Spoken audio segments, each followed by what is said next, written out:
Bien, entonces vamos a ver ahora los puntos relevantes de la guía evaluada número 1. ¿Ya qué quiere decir esto? Los aspectos destacables, ¿no es cierto?, los que ustedes respondieron y enfrentaron de una manera óptima o medianamente óptima, ¿no es cierto? Y también los aspectos a mejorar y sobre todo cómo mejorar esos elementos, ¿ya?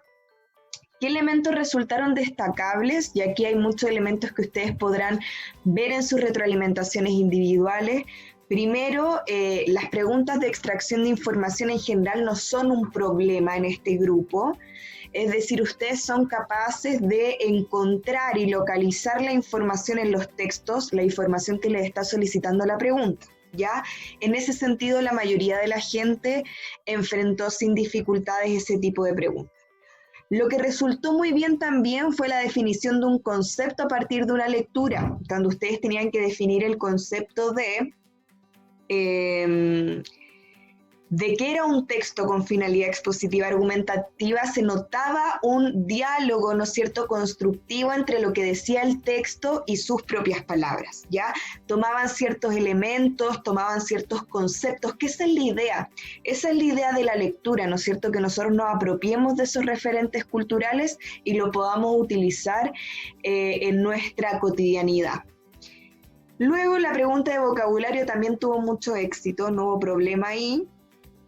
En general, las preguntas de vocabulario, y aquí es un adelanto también a la guía número 2, uno se tiene que centrar en la especificidad de los conceptos, ¿ya?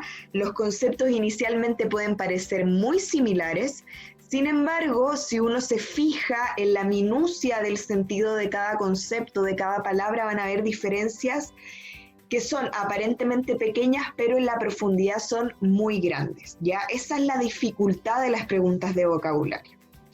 Y finalmente, en el caso del microcuento, también fue bastante exitoso.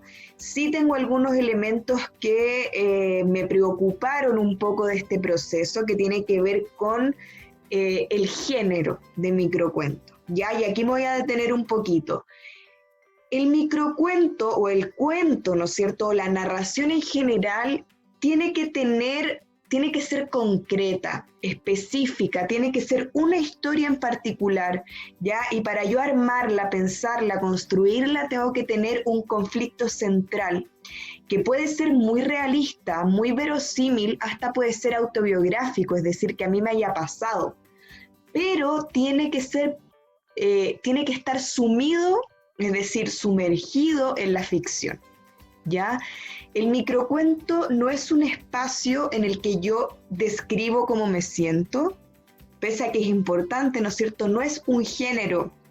Si yo como lectora quiero leer un microcuento, no espero encontrarme con una descripción de cómo se siente una persona o la descripción del contexto, esta pandemia es así y así.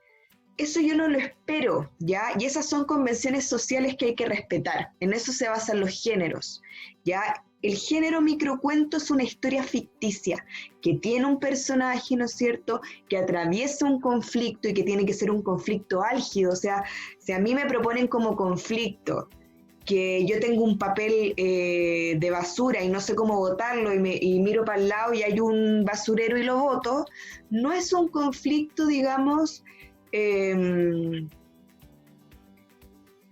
tensione al lector o la lectora. Y lo que estamos buscando es eso.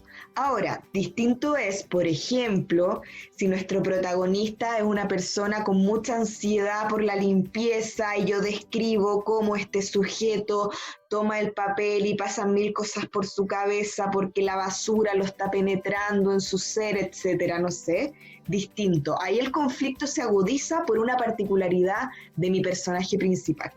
¿Se entiende? Entonces, me faltó en muchos de sus microcuentos esa característica fundamental de la narración. Ya yo les agradezco a ustedes la sinceridad y poder volcar sus sentimientos, pero se puede hacer eso apelando a la construcción de una historia ficticia, ¿ya? Luego, elementos a mejorar y cómo hacerlo. Primero tenemos rigurosidad en la escritura, y aquí quiero ser súper clara porque yo no voy a tener la misma, digamos, el mismo entendimiento y comprensión para la guía número 2, ¿ya? ¿Y a qué me refiero? Mayúsculas, por ejemplo. ¿Ya? No puede ser que después de un punto seguido, un punto aparte, en cuarto medio no estemos usando las mayúsculas.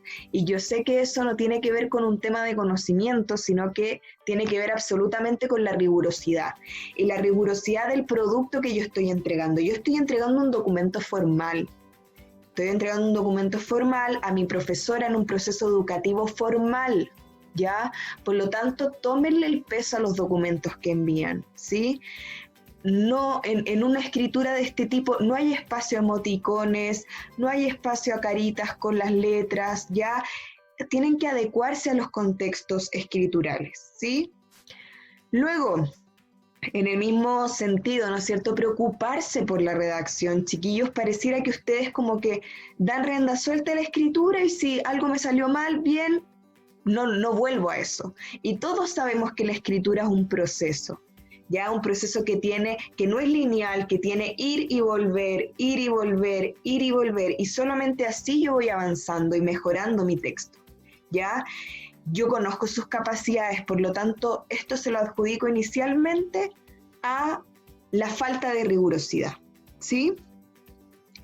Respecto al planteamiento de tesis y argumentos, hubo varias cosas que faltaron y se los voy a mostrar a continuación en un ejemplo que para mí fue, digamos, una respuesta que un poco encarnaba todo lo que había que lograr en esa respuesta, que es una respuesta a uno de sus compañeros, y también que tiene que ver con el tema de la utilización de citas. ¿Por qué usamos citas? ¿Cuál es la utilidad de las citas? Porque en la mayoría de los textos, chiquillos, parecía que la cita quedaba como rebotando, como que no fuera útil, como que no fuera parte del texto. Como yo tengo que cumplir con una cita, entonces pego cualquier parte del texto y lo tiro ahí. Y no es eso. Citar es un procedimiento escritural de la escritura académica que tiene una función particular, y lo vamos a ver ahora. Entonces, les voy mostrando, ¿no es cierto?, esta respuesta. Voy a agrandar un poquito aquí para ir subrayando, ¿no es cierto?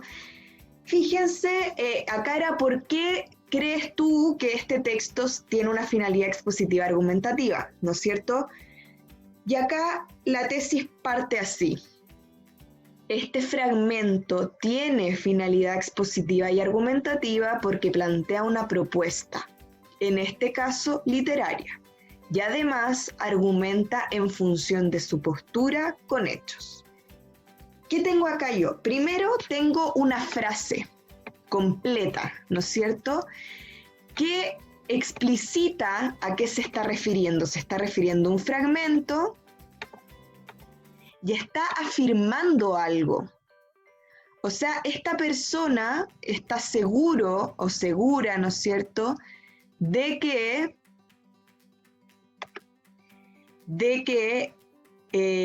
la razón por la que este texto tiene finalidad expositiva y argumentativa es porque plantea una propuesta, ¿ya? Y esa propuesta se complementa con hechos. Y el planteamiento de la propuesta, ¿no es cierto?, sería la dimensión argumentativa y por otro lado, ¿no es cierto?, los hechos sería la dimensión expositiva. O sea, ¿y qué veo acá yo también? Esta persona incluyó además los conceptos que leyó en la guía. En el primer texto que les redacté yo sobre qué era un texto de finalidad expositiva argumentativa, aparecen palabras como plantea una propuesta, argumenta, hechos, ¿ya? Entonces esta persona agarró estos referentes y los utilizó, ¿ya? Y esa riqueza es visible en esta respuesta. Les recuerdo, muchos de ustedes cómo respondían. Si yo les preguntaba por qué se puede afirmar que este texto tiene finalidad expositiva y argumentativa, ponían porque plantea algo y expone hechos. Si yo no he leído la pregunta y quiero saber qué piensan ustedes a través de un texto que tiene que ser autónomo, no entiendo absolutamente nada, porque plantea algo, ¿quién? ¿Qué plantea? No entiendo lo que plantea. ¿Expone hechos? ¿Quién? ¿Una persona? ¿Un texto? No sé de qué me están hablando, ¿ya? Por eso es importante, yo siempre les repito esto, no hay que dar por hecho que el lector conoce más de lo que conoce, ¿ya? Es mejor cerciorarse de que el lector vuelva a enfrentarse a una información que ya conoce a que le falte información. Porque si le falta información, mi mensaje no es efectivo, ¿ya? Entonces, esta tesis está completa, ¿no es cierto? Porque dice, este fragmento tiene finalidad expositiva y argumentativa. O sea, me está hablando de un fragmento. Yo como lectora digo, me está hablando de este texto que está arriba. Ok. Tiene finalidad expositiva y argumentativa. Perfecto, está hablando de un texto y esta persona, ¿no es cierto?, que está escribiendo me está planteando una propuesta, es decir, tiene una opinión que tiene que ver con la finalidad de este fragmento. Súper, porque me da una razón fundamental en la tesis. En la tesis yo tengo que establecer la relación entre dos ámbitos. Aquí la persona dice texto con finalidad expositiva argumentativa y plantear una propuesta y dar hechos. Y esos son los dos elementos que se relacionan en la tesis. Porque plantea una propuesta, en este caso literaria, súper, y además argumenta en función de su postura con hechos. Y ahí me queda todo claro. Yo no necesito volver a la pregunta para entender lo que me está diciendo esta persona. En segundo lugar, fíjense aquí lo que hace esta persona, ¿no es cierto? En primer lugar, uso de conectores, fundamental. En general, los cuerpos argumentativos sirve mucho utilizar este tipo de conectores, ¿ya? Pero tienen que utilizar los conectores, porque los conectores, como bien dicen sus nombres, ¿no es cierto?, conectan los textos, permiten que los textos avancen hilándose. El texto no puede avanzar sin retroceder a lo anterior, ¿ya? En primer lugar, la finalidad argumentativa, entonces aquí yo digo, esta persona primero va a argumentar sobre por qué es argumentativo este texto. Se logra ver con la propuesta. Y si se fijan, estas dos palabras en rojo nos llevan inmediatamente a ver la relación que existe entre el argumento y la tesis. Porque finalidad argumentativa habló de la finalidad expositiva argumentativa y se logra ver con la propuesta, porque plantea una propuesta. Entonces, en este argumento, esta persona me va a evidenciar que efectivamente el autor plantea una propuesta para poder avalar su tesis. Y hay una relación entre el argumento y la tesis, ¿ya? Con la propuesta que plantea el autor, que en este caso es la siguiente. En lo que sigue, propongo un modelo. Miren, o sea, aquí podríamos hacer una técnica que es súper interesante, que uno hace así, y al cerrar la cita uno pone subrayado propio, cuando uno quiere evidenciar un elemento importante de la cita. En lo que sigue, propongo. Esta persona citó, entonces, la parte del texto en la que se evidencia que este autor está planteando una propuesta, porque eso es lo que tiene que defender. Fíjense cómo se ligan las palabras. La finalidad argumentativa, propuesta, evidencia en la cita, propongo. Más claro, echarle agua. Pero si a mí ustedes me hablan de un elemento y finalmente la cita no tiene ninguna relación, no se está utilizando bien la cita, ¿ya? Y aquí explica por qué escogió esa cita. Yo como lectora no tengo por qué adivinar por qué la persona escogió esa cita. En esta cita se identifica claramente esa postura. Y fíjense cómo se van repitiendo los referentes. Los textos son así, no tengan miedo a repetir Busquen palabras distintas que puedan hacer mención a las mismas cosas sin decir siempre la misma palabra. Fíjense, tenemos propuesta, propongo, postura, proponer. ¿Se fijan? Se mantiene todo el tiempo el tema de lo que se está hablando. ¿Ya?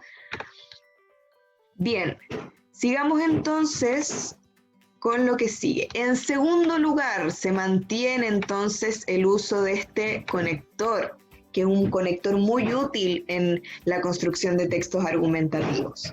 La finalidad expositiva, entonces ahora me va a hablar de la finalidad expositiva, súper, porque en el fondo su tesis hablaba de los dos elementos. Por lo tanto, en cada argumento tiene que defender cada uno de los elementos que mencionó en la tesis. Ya que el autor expone sus argumentos, como se decía en la tesis, en base a hechos. Súper. Un ejemplo. Entonces, aquí, ¿qué es lo que me está diciendo esta persona? La cita que viene a continuación es un ejemplo. A diferencia de la cita anterior no es tanto un ejemplo, sino que es un planteamiento del autor que refleja esta postura.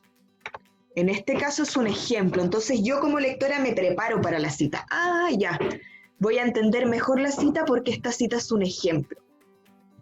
Entonces, leo. Para estudiar el cuento breve podemos partir del acuerdo que existe entre escritores y críticos al señalar que la extensión de un cuento convencional oscila entre las 2.000 y las 10.000 palabras. Y esto es, ¿qué es? Un hecho. Un hecho que puede ir cambiando, pero es un hecho, no es una opinión, ¿cierto?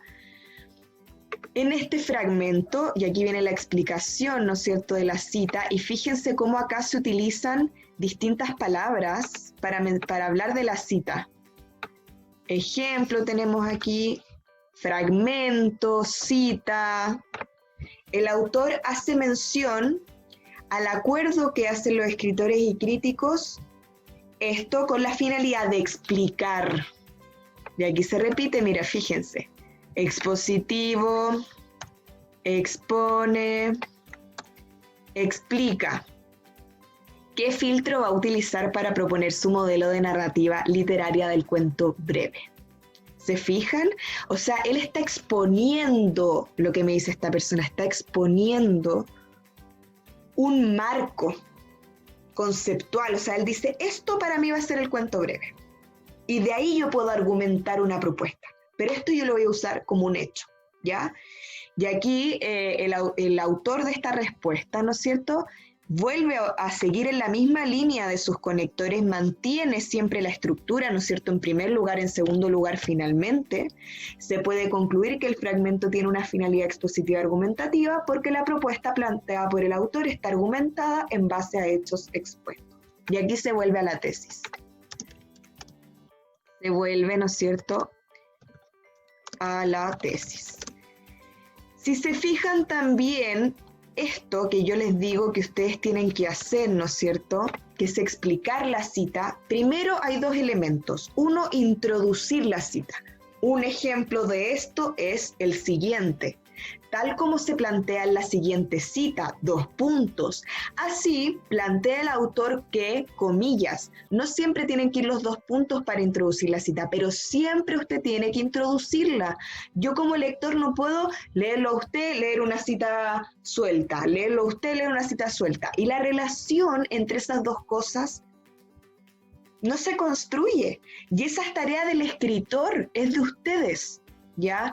Entonces, esto se llama parafrasear, que quiere decir con las propias palabras, ¿no es cierto?, lo que se planteó en una cita. Explicar.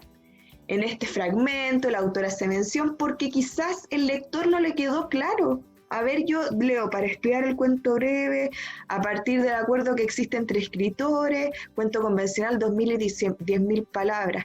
Pero ¿por qué eso tiene que ver con la finalidad expositiva? No entiendo, no logro entender todavía. Y ahí vuelve el autor, entonces, a decir, en este fragmento el autor hace mención. ¿Ya? Piensen que su texto, que escribir, es un proceso también pedagógico, que ustedes le están mostrando un mensaje a una persona. Por lo tanto, no pueden escatimar en recursos, no pueden recortar, no puede ser rápido, no puede ser poco detenido, no puede ser paciente la escritura, ¿sí?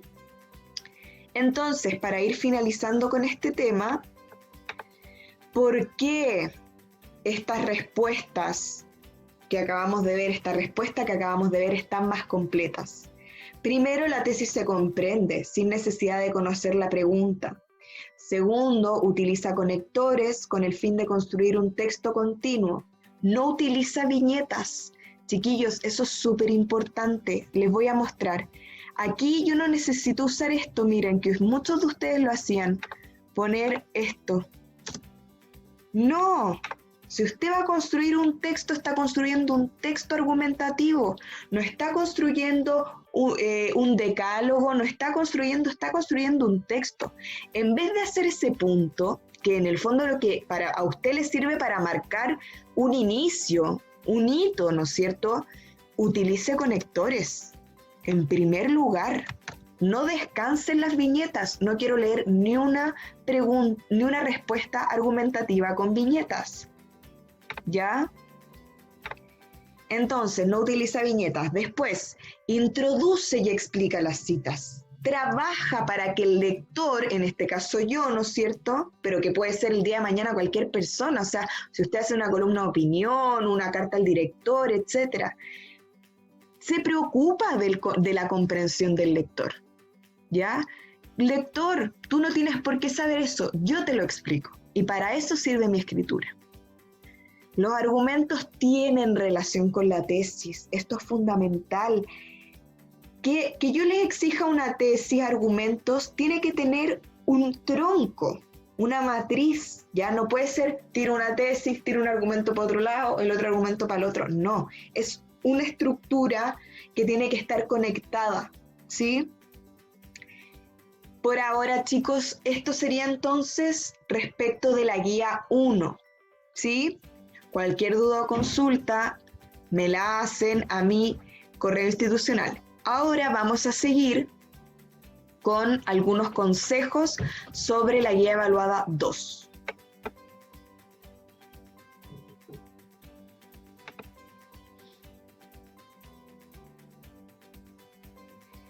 Bien, entonces vamos a echarle una mirada general a nuestra guía evaluada número 2, ¿ya? Les quiero hacer un alcance primero. En esta parte quizás va a salir 17 de julio, pero ese es un error. Se entrega el 20, que es el día que aparece en Classroom, ¿ya? Que es el lunes. Bueno, tenemos una guía, ¿no es cierto?, de 15 preguntas, 9 de alternativa y 6 de desarrollo, y 3 textos con finalidad expositiva argumentativa. ¿Ya? El primer texto es un texto de Julio Cortázar. Les voy a ir contextualizando un poco los textos a ver si les sirve también para entenderlos un poco mejor. Dice: El sentimiento de lo fantástico, Julio Cortázar. Es un texto que habla sobre qué es lo fantástico y cuya tesis central, se las voy a dejar aquí, sería: lo fantástico es un elemento que existe en la realidad misma. Eso es lo que defiende, esa es la postura que defiende Cortázar a lo largo del texto, ¿ya? Es decir, él va a plantear que en la realidad, en la cotidianidad, existirían una especie de fisuras por donde entra lo fantástico. Ejemplo, vamos en la micro, por ejemplo, y de pronto se sube un señor a contar una historia súper extraña, y entonces se ingresa eso de lo fantástico, ¿no es cierto?, a una realidad cotidiana, o lo que es capaz de hacer, ¿no es cierto?, también nuestra imaginación dentro de los espacios de la realidad, ¿ya? Esa es un poco la tesis general del autor. El autor es un escritor argentino que se que se inserta en lo que se conoce como el boom latinoamericano, que es un periodo literario de los años 60 en el que la literatura latinoamericana tomó mucha potencia mercantil, se empezó a vender mucho material, ¿no es cierto?, literario de Latinoamérica a otros países del mundo, y ahí figura Cortázar como una de las grandes figuras. Entonces aquí lo que él hace, él es un escritor, él es narrador fundamentalmente, escribe muchos cuentos fantásticos, y él lo que dice, ¿qué es para él lo fantástico? ¿Cómo lo entiende él? Porque obviamente son posturas, ¿no es cierto?, opiniones que van variando dependiendo del autor o de la persona, ¿sí? Entonces tenemos después 3 preguntas. La primera es ¿cuál de las siguientes afirmaciones es verdadera? Y dice el autor ha escrito una cantidad excesiva de cuentos, ha escrito más poesía que narrativa, está recién iniciándose, etc. Esta es de extracción de información pura, ya sale tal cual en el texto. ¿Por qué según el autor el diccionario nos sirve para conocer qué es lo fantástico? También sale en el texto. ¿Cuál sería la mejor definición para extrañamiento? Y ahí ustedes tienen que inferir. Aparece la palabra extrañamiento, pero ustedes tienen que inferir según el contexto. ¿Por qué palabra reemplazarías la palabra inamovible subrayada en el texto? Esta es una pregunta de vocabulario, pero planteada un poco distinta, ¿ya? No es la típica pregunta de vocabulario de alternativas, sino que tienen que fundamentalmente buscar sinónimos y ver por qué palabra podrían cambiar esta palabra que se solicita. Y luego dice, según tu percepción, ¿con qué propósito el autor cita a Alfred Jarry? ¿Ya? Porque aquí se cita un autor. ¿Para qué lo hace? ¿Cuál es el fin? ¿Ya? Y aquí usted tiene que plantear su tesis. Recuerde, se puede afirmar que el autor cita a Alfred Jarry debido a la necesidad de... Puede ser ejemplificar, avalar, respaldar, doy algunas ideas, ¿ya? Y después dice entrega un argumento. Y aquí usted puede partir lo anterior, se puede afirmar debido a que... Esto se puede observar en el texto a través de la siguiente cita. Esta cita evidencia que y explica su cita. ¿Se entiende? Bien, el segundo texto es el más complejo de la prueba, ¿ya? Y tiene que ver con la formación del Estado de Chile y la desposesión en Ñuñumapu. Para los que no sepan, Ñuñumapu significa Chile en mapudungún, ¿ya? Entonces este texto habla, ¿qué es lo que problematiza? ¿Cuál es la propuesta del autor? La tesis central del autor es... El colonialismo, que es, le explico al tiro el colonialismo, la violencia que se ejerce contra los sujetos y pueblos indígenas, no se extingue con la formación de las naciones. ¿Sí? Es decir, pese a que la independencia de España se logró, esa independencia interna criolla, ¿no es cierto?, no eliminó la violencia que se ejercía contra los sujetos indígenas de Chile. Esa es la tesis central.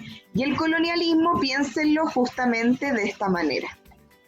Ya, este es el texto más complejo, así que dense tiempo para leerlo tranquilamente. ¿Sí? Luego tenemos las preguntas. Primero, según el autor, ¿cómo es la visión de la historiografía y la investigación social respecto al colonialismo y los pueblos indígenas? ¿Cómo evalúa el autor el trabajo historiográfico? ¿Lo critica? ¿Lo avala? Ya, y acá tenemos una pregunta típica de vocabulario, ¿no es cierto?, con alternativas. ¿Cuál de las siguientes tesis representa de mejor manera el planteamiento del autor? Aquí yo ya les introduje un poquito para que se puedan guiar de mejor manera. Y la 9 dice, explica con tus propias palabras el siguiente fragmento del texto. Aquí hay una cita y usted la tiene que explicar, nada más que eso. Y finalmente, ¿consideras que el colonialismo, es decir, la violencia hacia los pueblos indígenas o sujetos indígenas, tanto material como inmaterial, cultural, social, etcétera, sigue vigente? Plantea su opinión a través de una tesis. Desde mi opinión, es posible establecer que el colonialismo sigue vigente debido a que, o desde mi opinión, o bien es posible establecer, desde mi opinión, que el colonialismo es una práctica que va en descenso, por ejemplo, o que va decayendo. Ejemplifica tu opinión con algún suceso que hayas vivido, alguna noticia mediática, ¿ya?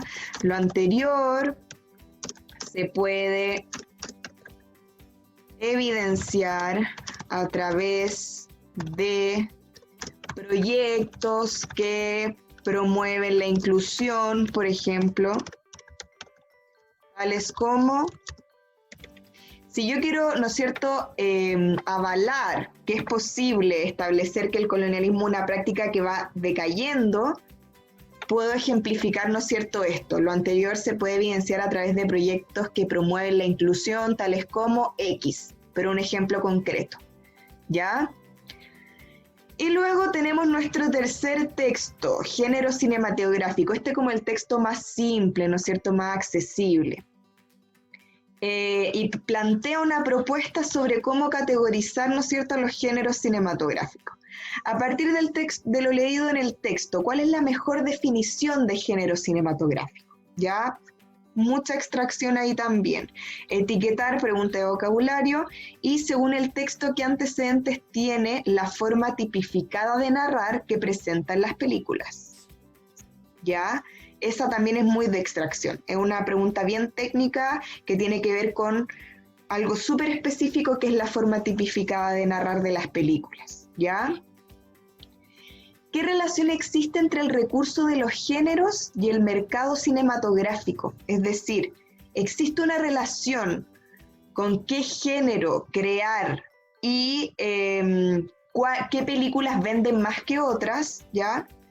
Para responder, considera lo siguiente. Primero, plantea una tesis que establezcan una relación entre ambos elementos. Por ejemplo, se puede establecer, voy a ir anotando, se puede establecer que existe una relación intrínseca entre el género cinematográfico y el mercado, debido a que hay ciertos géneros que tienen mejor recepción por parte del público masivo. Esta es una tesis que refleja mi punto de vista porque efectivamente yo creo que depende mucho de cuál sea el género de la película, cuánto va a vender esa película, ¿ya? Si es que hay una película, un documental sobre, no sé, la naturaleza y los problemas bioquímicos de la vida silvestre, probablemente tenga un impacto de mercado mucho menor que una película de superhéroes, por ejemplo, ¿ya? Entonces, esa es la relación que yo quiero que establezcan. ¿Una película de terror vende más que una película romántica, o lo mismo, una película de cine-arte tiene una entrada en el mercado cinematográfico o no, etcétera? Ya después tengo que formular un argumento. Entonces, lo anterior se puede afirmar debido a que, por ejemplo, el autor plantea que, inserto mi cita, explico cita. Y cierro, ¿ya? Y ejemplificar con alguna película la idea que estás defendiendo. Y aquí vuelvo a usar conectores. Así también esta relación entre mercado y género, y aquí vuelvo a establecer, vuelvo a hablar de lo que yo estoy hablando, retomo el referente todo el tiempo, por si mi lector no entendió, ¿no es cierto? Esta relación entre mercado y género se puede ver a modo de ejemplo en la película X, que tuvo una gran venta debido al género al que adscribe. ¿Sí? Por ejemplo, ¿ya? Luego tenemos entre los siguientes géneros cinematográficos: cine de animación, melodrama, cine histórico, terrorífico o fantástico. ¿Cuál prefieres? Para responder, considera lo siguiente. Y aquí es su opinión y lo que más voy a evaluar, por ende, ¿no es cierto? Porque aquí nos distanciamos un poquito del texto en sí. Es la redacción de su respuesta. Y aquí no quiero viñetas, no quiero guiones, quiero conectores, tesis completas. Yo me voy a olvidar de la pregunta, quiero entenderlos de pies a cabeza, entender completamente el texto sin saber antes cuál era la pregunta que detonó ese texto. Entonces, a continuación voy a hablar sobre el género cinematográfico que a mí me causa más interés. El género cinematográfico que a mí más me mueve y me motiva es el género cine de animación. Esto se debe a que me parece extraordinaria la posibilidad de crear un mundo nuevo a través del dibujo o de la animación digital, y me parece que es un género que está por sobre los otros en términos de creatividad. Por ejemplo, mi tesis, ¿ya? Pero yo no me voy a olvidar de la pregunta, por eso les digo, tienen que poner todo, absolutamente todo, siendo claros, preocupándose. Espero no ver ninguna minúscula después de los puntos, ¿ya? Porque ya me parecería un poco irrespetuoso o poco generoso con la persona que está recepcionando estos textos. Así que, chicos, eso. Espero que este video les haya servido. Yo sé que está un poquitito largo, ¿ya? Pero, en fin, espero haberles ayudado, y cualquier duda o consulta me la pueden hacer siempre, ¿no es cierto?, desde la comprensión, porque estamos iniciando 4 días de feriado, así que, bueno, en fin, igual podemos evaluar el lunes si es que damos unos días más o no, ¿ya? Así que estamos al habla y que estén muy, muy bien.